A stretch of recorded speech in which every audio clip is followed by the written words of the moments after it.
Welcome to Boswell Book Company's virtual event series. It is day 4,457 of us being in business. And while I've mentioned some upcoming events, they all pale in comparison to tonight's event with David Swinson, author of City on the Edge, a standalone,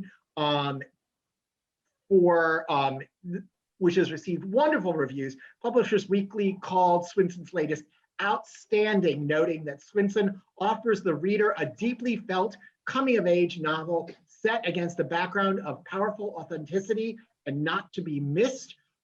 He is also the author of the Frank Marr series, including The Second Girl, which was a Barry Awards and Shamus Awards nominee for Best First Novel.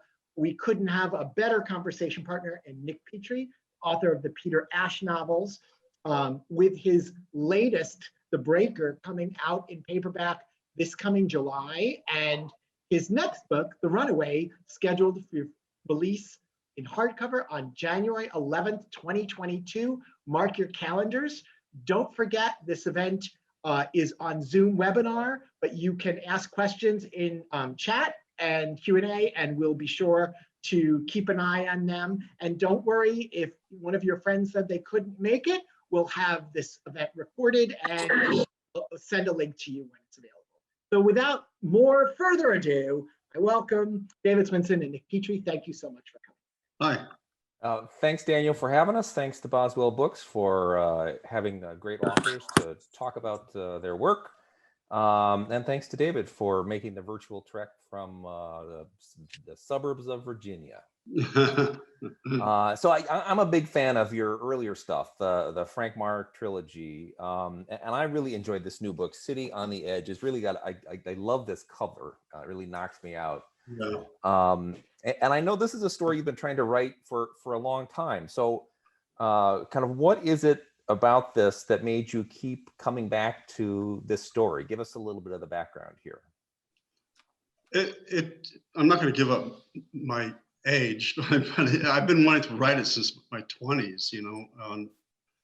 It's just, Beirut, Lebanon is just a location in my life that has stayed with me, you know, since I've been there as a little kid. And I always wanted to set a story, you know, with Beirut as the backdrop, you know. And the timing was just never right. And what I had written previously just never worked out. It actually sucked. So after retiring from the Metropolitan Police Department in DC and finishing the Frank Marr trilogy, it's all about timing. It was just the right time. And it felt good. And what I was writing felt good. I think I had to, I don't know how to explain it. I think I had to go through a lot more life experience before I could write it the way I wanted it to, you know, especially with the genre I like, which is crime fiction, and have an element of crime fiction in it. So was it a challenge? So you, we'll talk about this. You were a Foreign Service kid, and your dad was posted there. Mm-hmm. But was it a challenge to take something that you, a place and a time that you had lived, and turn that into a certain kind of fiction?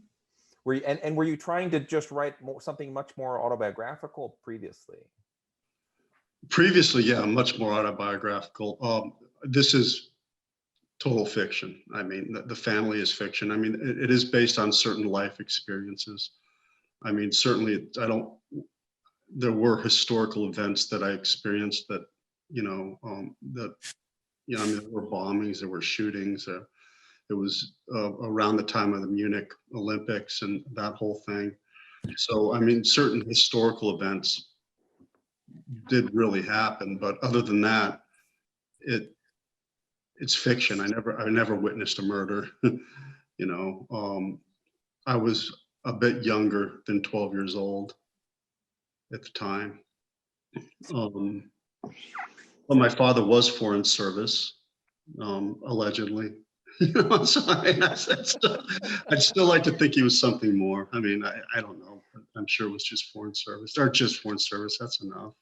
So let's set this up a little bit. So this is the main character's a 12-year-old kid really, named Graham, and his parents are, and he's living in an apartment building in Beirut. His dad is posted to the embassy, and I think I can, it's really on the first couple of pages. So he witnesses a murder, and that's really how this book starts rolling.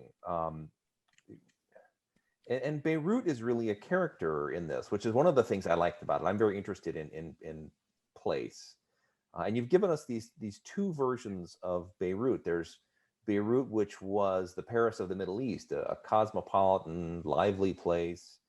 And then you basically describe it as it tips into civil war, which are the first steps of becoming the Beirut that we think of in the 80s and 90s and really present day, of being this, really war-torn, shredded place that it remains today. So talk to us a little bit about sort of the Beirut that you remember as a kid, and what role that plays in this book. They both meld together really as a kid. I mean, my parents weren't really around that much, so when we had the curfew, I still played around outside when I shouldn't have, and still, went, to the Mediterranean. We were right off the Corniche, which was a avenue that stretched along the Mediterranean Sea, and there was a seawall there. I still got out, should not have gotten out, and we were only there for about a year and a half before the trouble began, and certainly had a lot more freedom as a kid, during the times prior to the Civil War and the curfews. I mean, running around in my shorts and sandals and, shirtless, and as a little kid anywhere in Beirut, going uptown to Al Hamra, to get shawarmas and, snorkeling along the Mediterranean, spearfishing. It was incredible. I mean, it was a kid's dream, really. When the curfew happened, we really couldn't go snorkeling or go uptown or anything like that, but we did go reef hopping and still try to have some semblance of normalcy, even though we knew we were breaking the rules because we were not supposed to be outside. It certainly did change the city as a personality, because it went from just this real peaceful Paris of the Middle East, well, sort of peaceful, of the Middle East, to, hearing gunfire, the pop, pop, pop in the background, and the mirages bombing the Palestinian camps. I think they were mirages. And, the plumes of smoke and all that. But as a kid, that was a grand adventure, I mean, thinking back on it now, it was just a tragedy, being older and thinking back, that behind all that gunfire and behind those plumes of smoke was death. But you really weren't thinking about that as a kid. You were just thinking you were having an incredible adventure in this new, incredible city. Right, right. Well, I mean, that sort of brings us to Graham, your main character.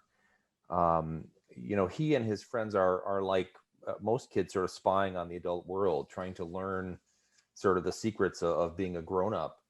And they're also playing spy as well. They've built a fort, and they're got a set of binoculars, and they're spying on the neighbors and looking at the girls on the balconies.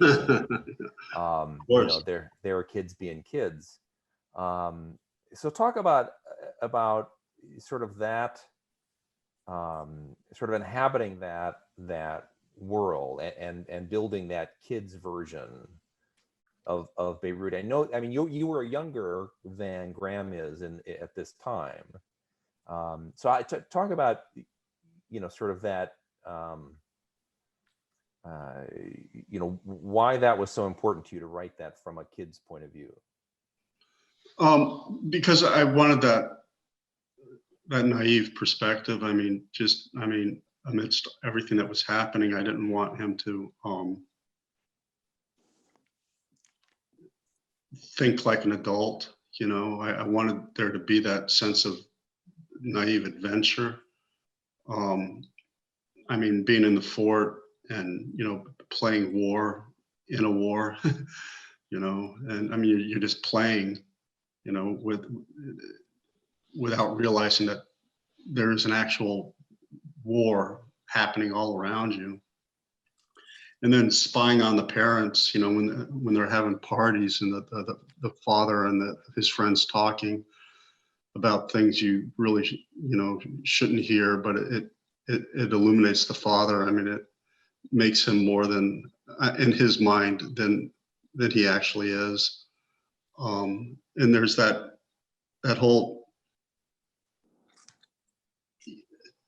I was really influenced by Stephen King's The Body and what he did with which many people will know as Stand. It became the movie Stand by Me. Yeah. With the innocence those kids had, you know, along that trip, that overnight trip they were taking to go see an actual dead body, you know, and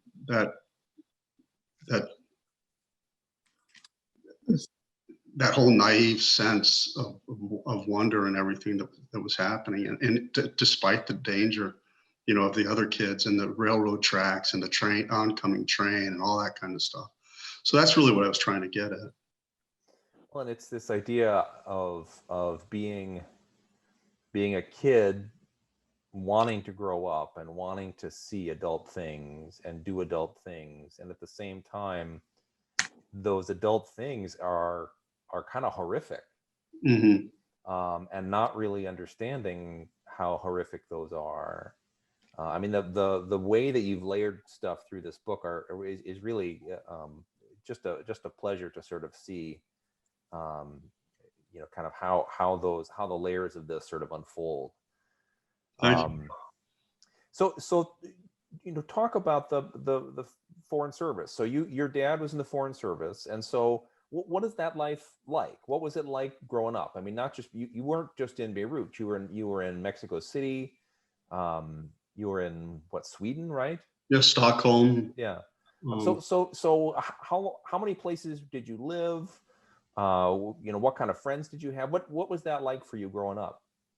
Lived all around the country and in different parts of the world, and um, as a kid, it was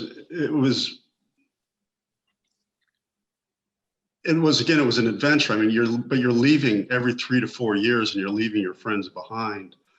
But then there's always when you get on the plane, you know, there's this whole feeling of, you know, what's next, what's new, you know. And again, I keep going back to adventure. That, I mean, that I think that's really made me and molded me, you know, who I am today. But the reason I chose to become a local cop instead of a Fed was because, you know, later in life, I did not want to up and move every 3 to 4 years. That was the last thing I wanted to do. I wanted my own little niche, you know, and where I can just stay for the rest of my life. And that's what I found in Washington, D.C.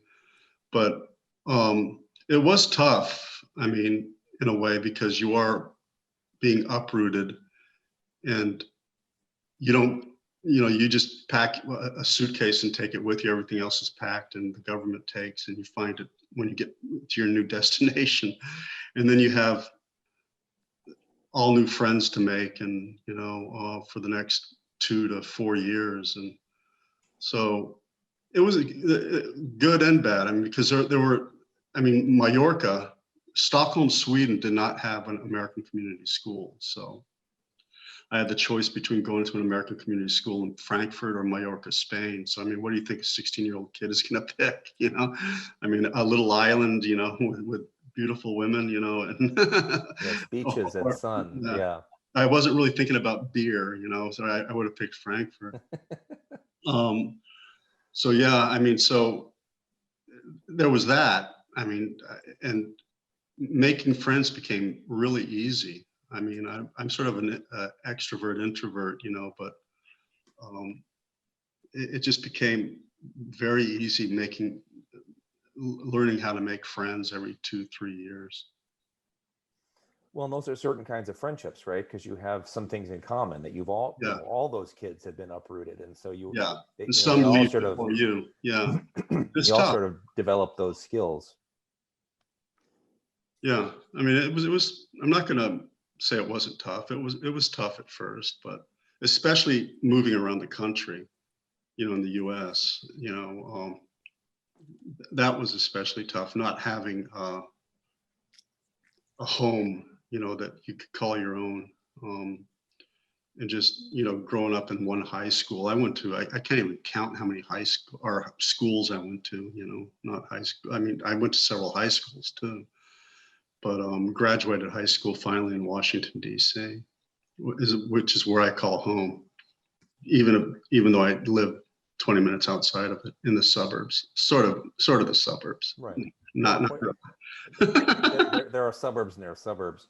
But so those were Foreign Service postings in the U.S. or did he start out in the Army or He what? started out. He was an editor with the Rocky Mountain News Oh, okay. person, so we lived there. But then in the Army, there were different postings, where different forts were. So there were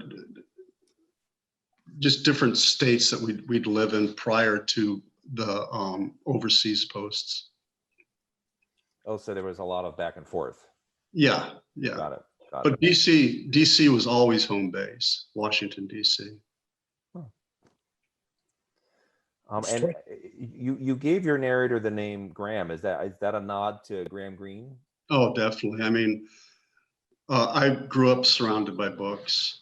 My father, he's still alive, and when he moved to northern Minnesota, he left all those books behind, fortunately for me. But he was a dad who did not read us children's books at bedtime. He read us Graham Greene, Ross McDonald, and Maj Showal Perawachlu, and I mean, all these incredible things. I specifically remember Graham Greene, like The Power and the Glory, him reading that book to us at bedtime, and it was his favorite author. And I'm sure he would have, if it were not for my mom, he would have named me Graham. There was a great profile on him. I think it was in the New Yorker maybe 6 months ago, something like that. Mm-hmm. And I still haven't really read him, which is kind of embarrassing to admit because he's sort of one of the godfathers of spy fiction, really. Mm-hmm. So what would you start with if you were to recommend Graham Greene? I'd go with the darker one, Power and the Glory. The Nameless Priest.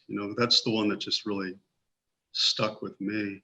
It's I think it was very outside of himself because he writes a lot based on experiences, and a lot of his, I don't claim to be a Graham Greene expert or anything like that. Far from it, but a lot of his stuff was based on his own life experiences too. But I think, The Nameless Priest was a little outside of himself. Well, and that's big for you, is writing from your own experience. What do you think that's about for you? Some writers want to write about anything but themselves, or they're writing something as different from themselves as they possibly can. So what is it for you about exploring your own life experience in that way? I am lousy at research.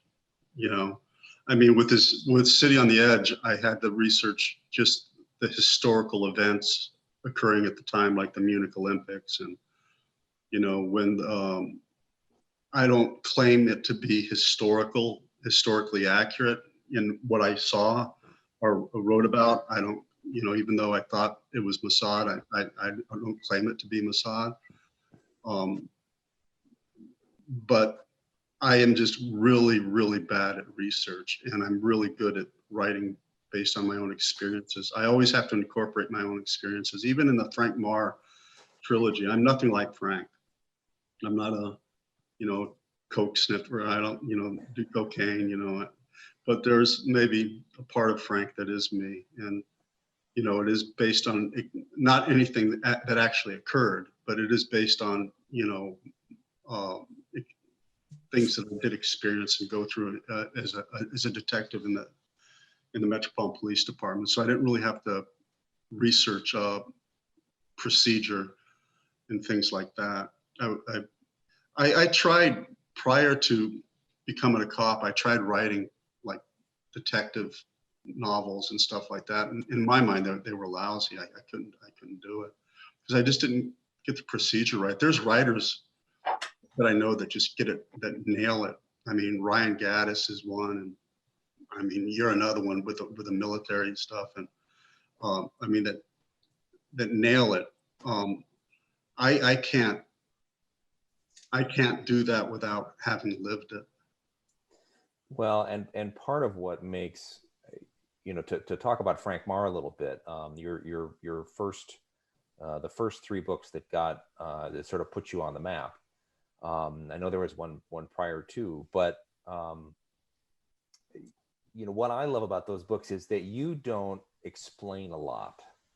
You don't say, so then we, you know, took him into custody and we, you know, went back to the station. You know, there's you don't talk us through sort of that stuff because you are confident in your knowledge and you don't need to, right? Whereas if I were writing that, I would have done all the research and I would have wanted to put all of it in to prove that I knew what I was talking about, even if I didn't. No. And I think that's one of the things that sets apart those books from a lot of, you know, police or post-police. He's really sort of post-police, but he's in his heart, he's still very much a cop. Oh yeah, once a cop, always a cop. Doesn't matter, you know. I mean, But once you break that 10-year mark,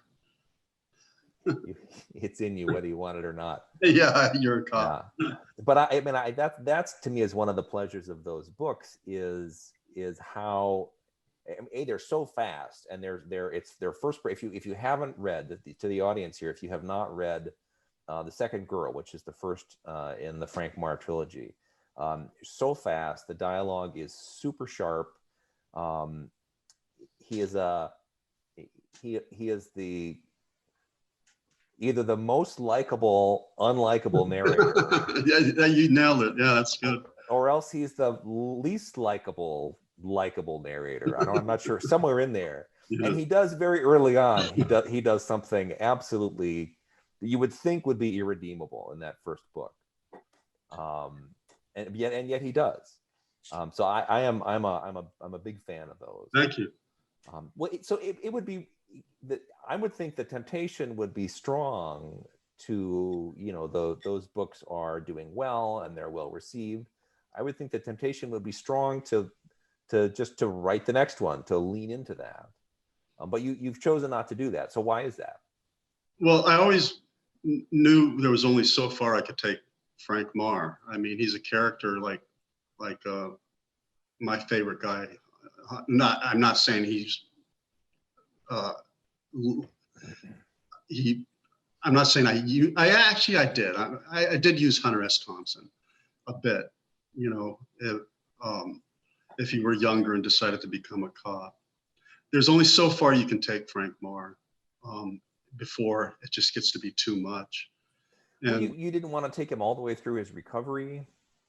Well, I sort of did. And I mean, I think my plans with him are to bring him back, but bring him back as a secondary character to one of the other characters who was introduced in book 1 and book 3, and make it third person instead of first person present tense. And I love first person present tense because it surprises me what happens, you know. Yeah. And that's why I like first person, is I like getting into the heads of characters.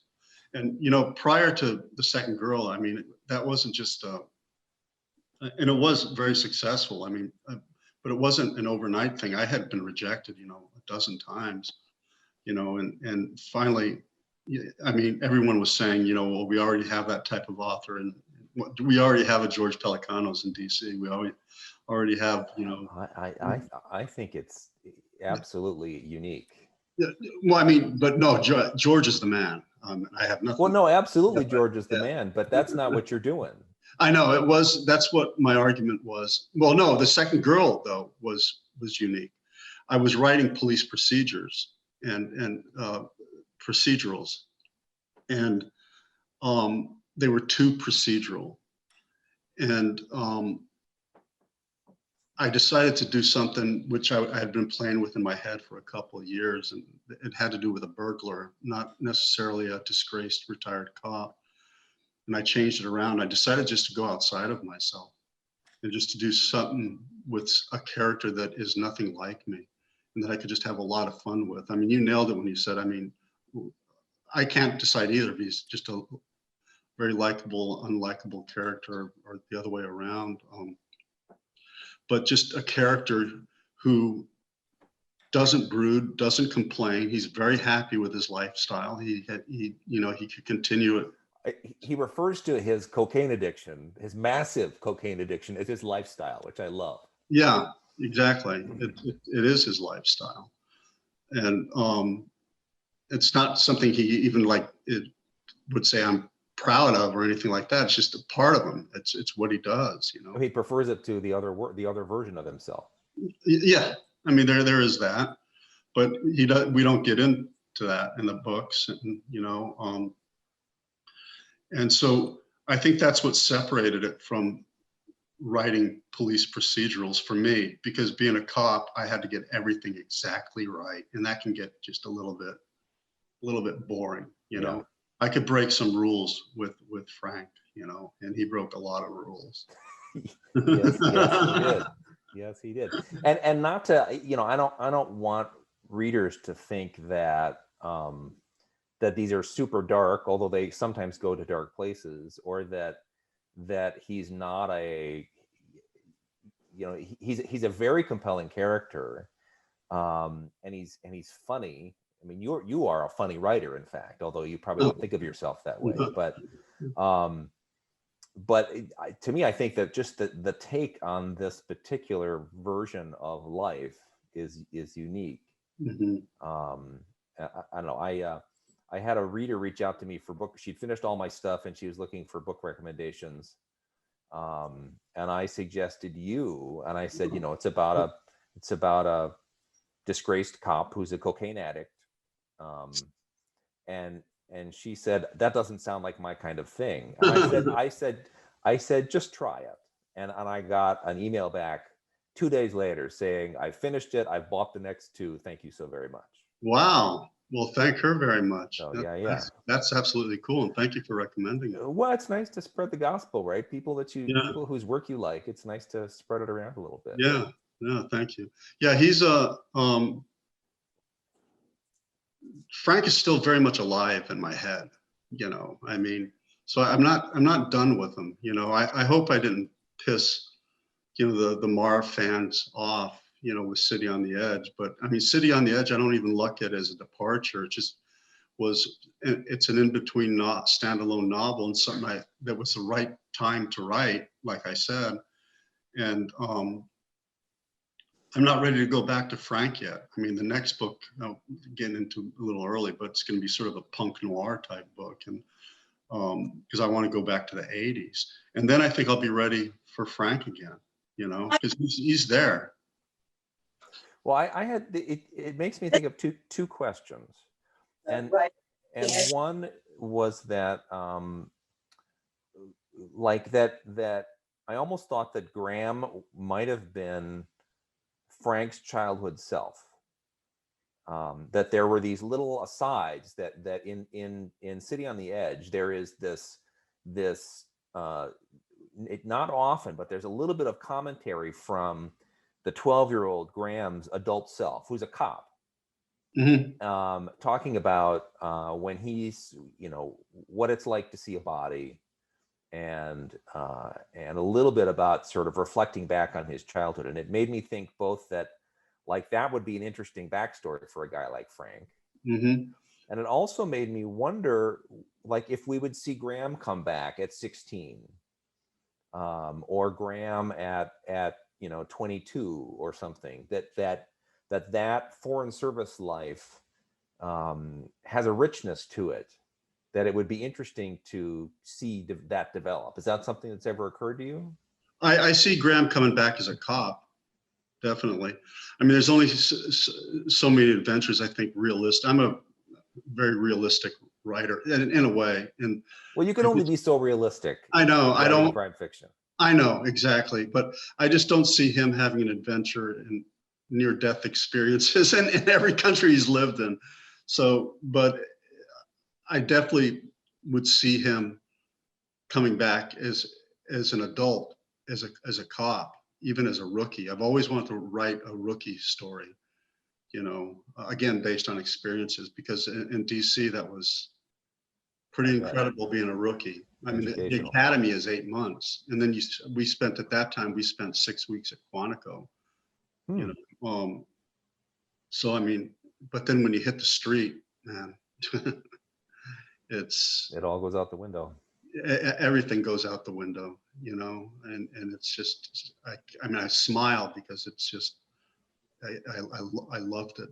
I mean, it was just, I remember it so vividly. And if I could write that in a way that has not been written yet, you know, I mean, there's not much you can write that hasn't been written, but you can write it differently, you know, tell the story differently.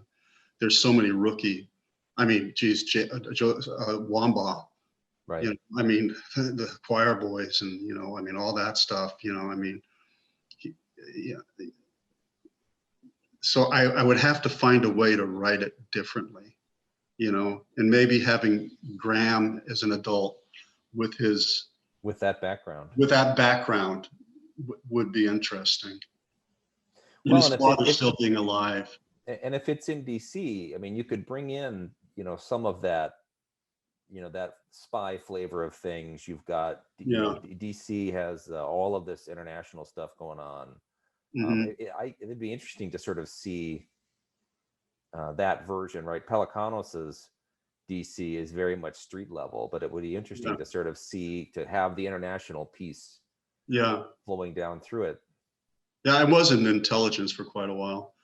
Intelligence, but I mean, yeah, it was the intelligence, DC intelligence section actually was one of the best, or is one of the best in the country, next to New York. I mean, so I mean, I could easily see that happening, especially when I mean, I would not want to get involved in 911, but I mean something pre 911 or post 911, you know, definitely. Well, so if and this brings me back to something else that you said that made me wonder. So if Frank Marr is still in your head now after having written City on the Edge, was it a hard transition to go from 3 books of Frank Marr, first person, who's really kind of in your face? I mean, he is, you know, it's there's a certain kind of attitude with those books, to go to shift gears so completely to this 12-year-old kid. Was that a challenge? I mean, to me, that's hard to imagine. It was a challenge, like getting through. For me, I have a marker. I mean, when the book starts really writing itself, and it's like 15,000 words. I mean, to get to the 15,000 words was painful. We've talked about this. I mean, it's incredibly painful. I mean, I probably have the equivalent of words in notes, you know, like, you know, 70, 80,000 words of notes that I had been taking for months on City on the Edge. And so that sort of got me away. That's what gets my mindset away from like Frank Marr. I mean, Frank Marr, when I finished Trigger, it's not like he left, but the series, it was a trilogy. So that sort of left me, and I was off to what I was going to do next. And at that point, I didn't think it was City on the Edge. There was something else, which was actually third person Frank Marr. But when something happened, in Beirut, I can't remember what, and it just brought me back. I saw it on the news. I said, I gotta try this. And I pitched it to my editor and my agent, and, you know, they said, yeah, that sounds great, you know, do it. And I'm really surprised. I mean, and I was even more surprised when I finished the first draft and they liked it, you know, because it was like so far from what I had been writing, you know. Well, it's always amazing when, you know, there's a point where a book is just a pile of hot garbage.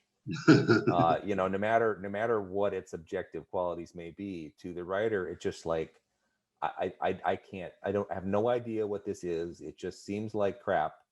And now I'm going to give it to you to see what you can, to see what you think. And that's a moment of kind of high anxiety for me, at least. Yeah. Do we share that in common, that what we write, we think is crap? Yeah, I don't think it's any good until I have about at least 6 months from it.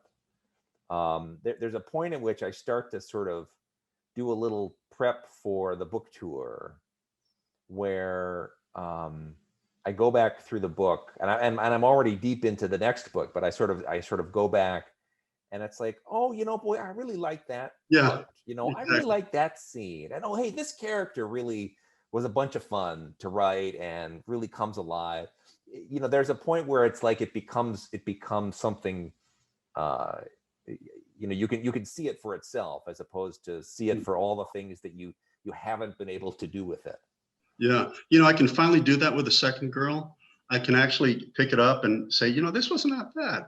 You know, this was sort of good. I wrote that. You know? Yeah, it's like, hey, nice. Boy, that's a good sentence, or that's a good line. Yeah, Swinson, you did pretty good there. Not so bad. You know? I don't know where that came from, but it was. Yeah. The best I ever tend to get is, that's not so bad. That's I think that's just my personal makeup. Yeah, exactly. I mean, yeah, no, I mean, I couldn't go as far as, hey, this is a Pulitzer Prize winner, man. You know, I mean, no. Geez.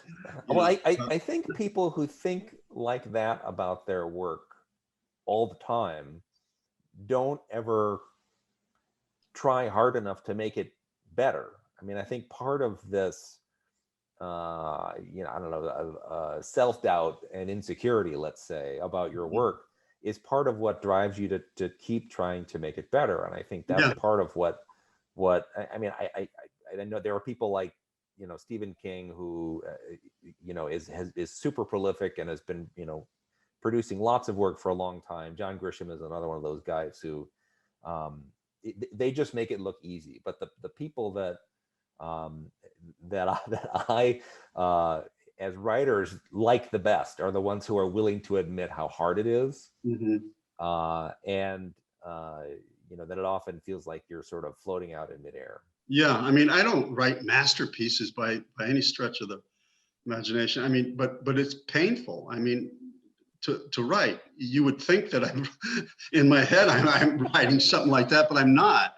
But it's very, very, it's hard. It's, I mean, finding that space and sticking to it, and and just even when nothing is happening, is the most painful thing, and it's frustrating. Like right now I'm going through that with the new book. I mean, I'm just you're sort of banging your head against the wall. Yeah, my gosh, man. But once it happens, it's exciting. One of my favorite bits about this phenomenon came from Seamus Heaney, who's the Irish poet who won the Nobel. And I went to hear him speak when I was in graduate school in Seattle, and someone asked him what the hardest part about writing poetry was. And he said, getting started and keeping going and getting started again, which I just thought was just the perfect poet's way to encapsulate the whole complicated thing.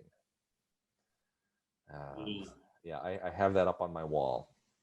Yeah, I'll have to put that on my wall so I see it every day. Yeah, there you go. What are my other questions for you? We talked a little bit about process.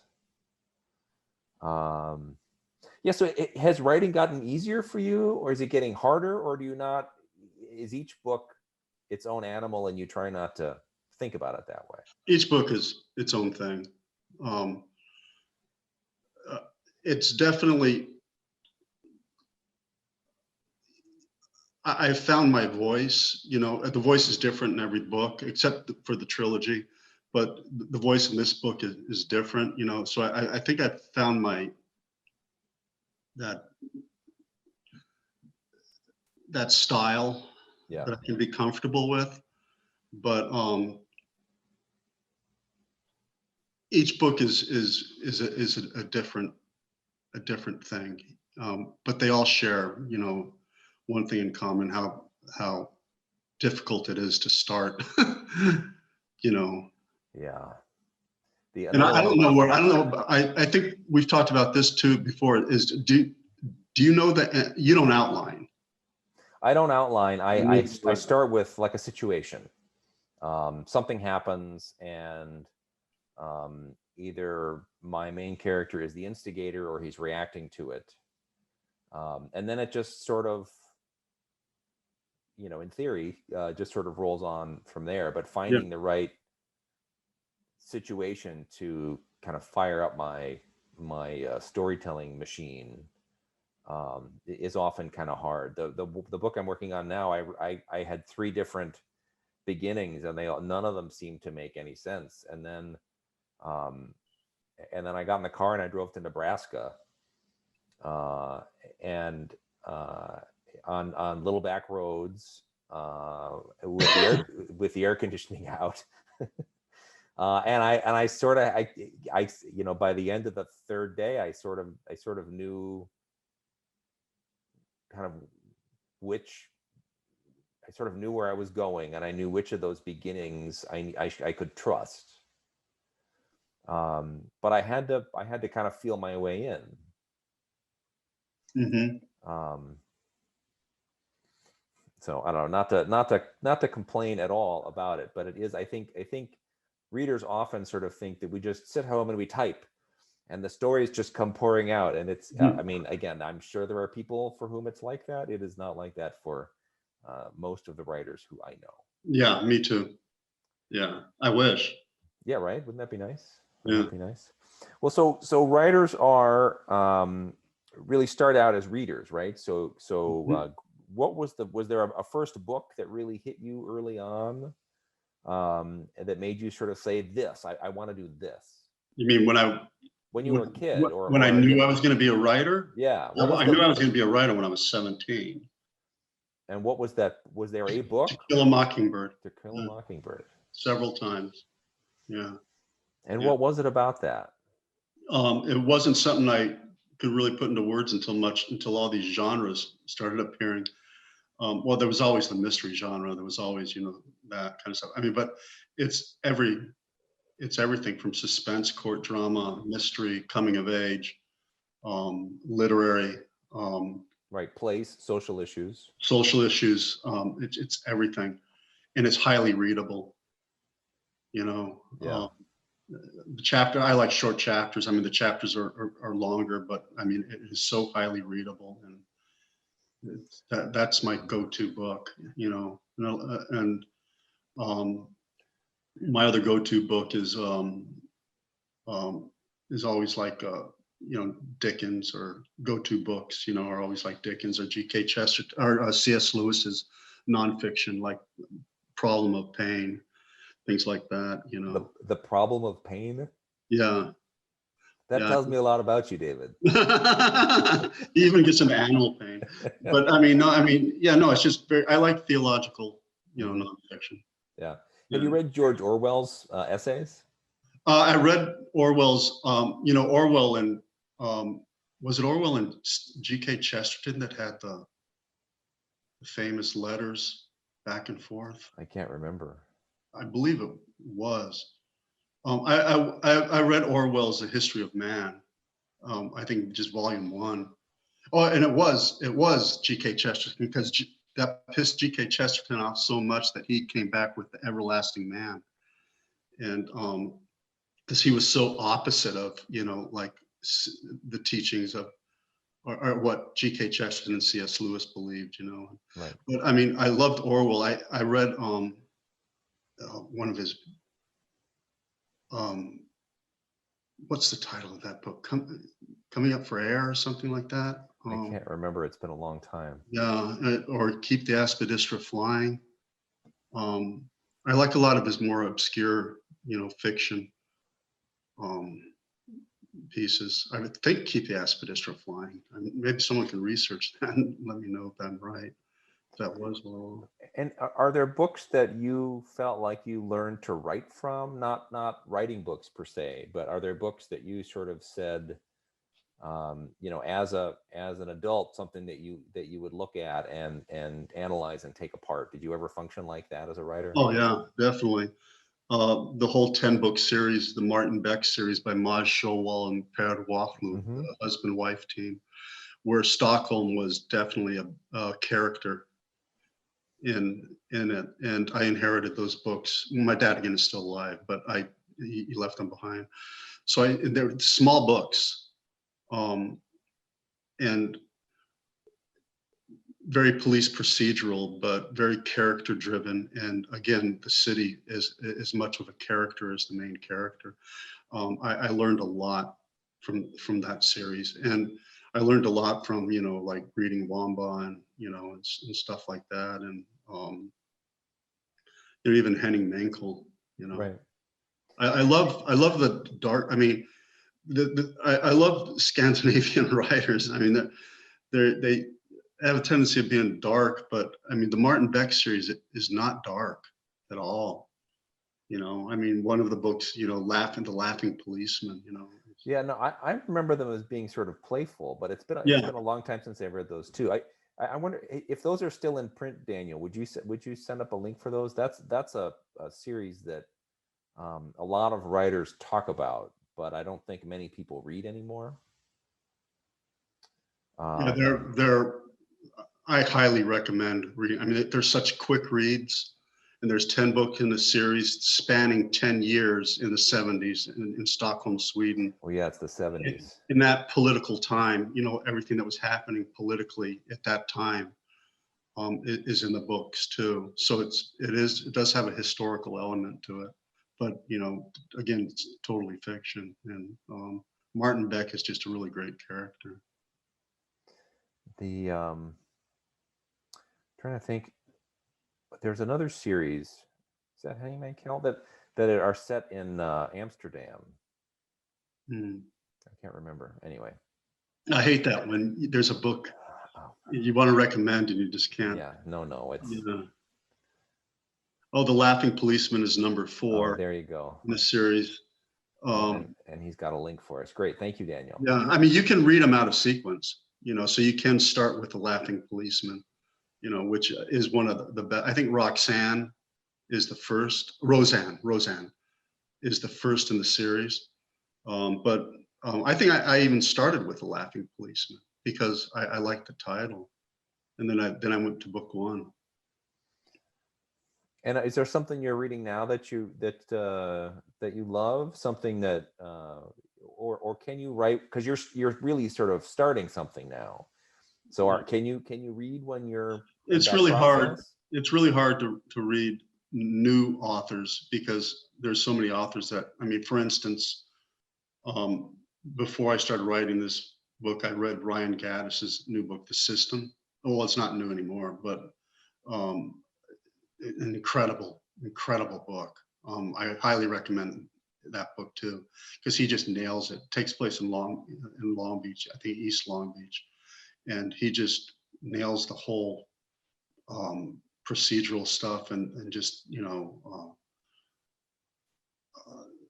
whole parole issues and I mean everything. And that was the last new book I read. And what I do if I need inspiration is I go back to those older books, like To Kill a Mockingbird, and reread them just to get the vibe, just. Yeah, I do the same thing. There are times in the process where I feel like I've forgotten how to write, and nothing that comes out is any good at all. And so I go back. For me, it's Cormac McCarthy's All the Pretty Horses has that kind of sort of the emotion of the landscape and the humor. That's kind of that book for me. let's see. So we've talked about, oh yeah, did you become a cop because you wanted to write about, because you wanted to write about cops? Was that? That would be really sort of wrong, I think, on my part. I've always wanted to get into law enforcement. And, since I was a kid, I did. I just, my life took different paths, and I didn't get into law enforcement until later. Certainly, I wanted to be a writer first, and I wanted more life experience. And I knew I was getting to the age where I had to do it, or else I wouldn't be able to. And I knew that if I did it, I would get incredible experience to write, because I did want to be a writer first. But what happened was the opposite. I became a cop first, and then a detective. Well, plainclothes investigator, then a detective, and it got in my blood, and I stayed. And I really honestly did not think I would stay that long. And I mean, then, the years just went by so fast. It was over. And, but it honed my skills as a writer. And I mean, I was writing 40 to 80 page affidavits. So, you had to be really, that can be really boring, but I mean, you have to know how to write those. And, but also just the life experience and the things I had seen and experienced. And a big part of what I did through the Department of Justice was interview and interrogation. They don't really call it interrogation anymore, but I interviewed hundreds of suspects, defendants, witnesses, and victims, and and I think that's where I really got to know dialogue well. Was getting in the box, not with victims, but with bad guys and gals. Right. Getting in the box, and just listening to them and just shutting up and listening. It's what I learned how to do most as a cop, was to listen. That's interesting. That may be a dying skill among cops. No, there's a lot of good. I mean, there's some bad cops out there, and I'm not going to deny it, but there are a lot of good cops. And now, I had a really interesting experience. I was thinking about writing a book about Detroit, and I wangled an invitation to this cigar store where it was me and 7 cops, either active duty or retired, from the city or the sheriff's department or the command structure. And this was right after Ferguson. mhm. And we had been talking for a while and talking about sort of what it was like to be a cop and how they felt about Detroit. And at a certain point, I just said, so, kind of what's your take on the Ferguson shooting? And they were all, to a person, were embarrassed. Yeah. And were appalled, and they were all like, it's this is what happens when you cut the funding for training. Mhm. There are I can't remember what it is. There are 7 steps before you actually pull your weapon. And that the most important tool in a cop's toolbox is the voice, is speech, Yeah. right? Yeah. And it was a really and these were older retired guys, kind of young motorcycle cops, the whole gamut. There's these guys who all sort of got together, who knew each other, and it was really illuminating for me. Yeah. A lot of us were embarrassed by that, and it changed everything for, the working cops, because, and certain things that happened, not certain, I mean, other situations, bad situations that happened, after that, just where it's scary to act, because you're going to be under such scrutiny. Yeah. Well, I don't know. I don't have, I know that policing in general is flawed, going back to the origin of the institution. But I also know that there are a lot of people of good intention who are just trying to, do the right thing and help other people. And it's, I don't have a whole lot of patience for people who paint it all one way or the other. I think the more complicated situation is more interesting and more truthful. But before we, I think I got one more question, but we do have one in our chat here. Is there just the one? Yes. From Judy Hansen, who wants to know if you attended English-speaking school in Beirut. Did you go with Arab kids? Did you play with Arab kids? Yeah, I what was did. that? I had Lebanese friends. Didn't speak Lebanese, but I went to an American community school, ACS. It was all English speaking, and the building I lived in was not a building reserved for embassy brats, government brats. I mean, there were Saudis, there were Lebanese families, there was right next door was a Druze village. So I did have a couple of really good Lebanese friends, but I didn't speak Lebanese. They spoke English. There you go. So the last question of every author interview is kind of, what are you working on now? I know you've just started, and so you start with apparently voluminous notes. So can you tell us a little bit about this book? Is it too early for you to kind of get into that? It's a little early, but I mean, it's going to take place in 1987 during a time. I was a punk rock alternative music promoter. I had 2 clubs that, again, based on experiences, I booked and promoted bands from Nick Cave and the Bad Seeds to the Pixies to Social Distortion, Aggression to B.B. King, so it wasn't all alternative. And even Hunter S. Thompson spoke there, and Timothy Leary. So I want to create a fictitious club back in 1987 where this guy who was who just didn't like being a cop, and he left early, and he's a PI, but his part-time gig is a doorman at this club, and something happens that he has to help take care of because the local police department just is sort of ignoring it at the time because of the type of person it involves. So I just wanted to really get back to I wasn't a punk rocker. I was behind the scenes. I loved the music, and I love the music. So I just want to get back into that, where that music certainly was not the heyday of punk rock. But for me, 1987, just a lot of really great music was coming out at that time. And I want that to play into it somehow. And I actually really want to see if I can do it, where I can actually bring Tim Leary into it, and Hunter S. Thompson and G. Gordon Liddy and all these people that spoke there. And because I had an evening that was a dead evening, Wednesday night, so I conceived this thing called Wednesday night evenings of conversation on Wednesday nights, and that's when I had all these, the author in me wanted all these like counterculture heroes of mine and stuff like that to come speak there.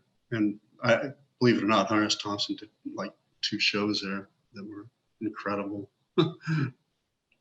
Yeah, for Hunter S. Thompson fans, you wrote a great piece a few years back about driving around with Hunter S. Thompson on crime reads.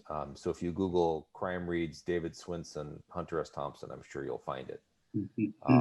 But that was my Fear and Loathing in Long Beach. Yeah, was that the title of it? No. That was just your own personal. Yeah, I think that may have been the title. I don't know. Yeah. All right. So anyway, I think we're wrapping it up here. Oh, there we go. If I turn off that screen, I don't look like a ghost. Oh, new message. Oh, there we go. Daniel is the best. Yeah, backstage with Hunter S. Thompson. Yeah, thank you, Daniel. There you go. All right. Well, I think we're running out of time here. Thanks, David, so much. Nice to see you again. And I'll see you, I hope, in New Orleans for BoucherCon. I will be there. And there we go.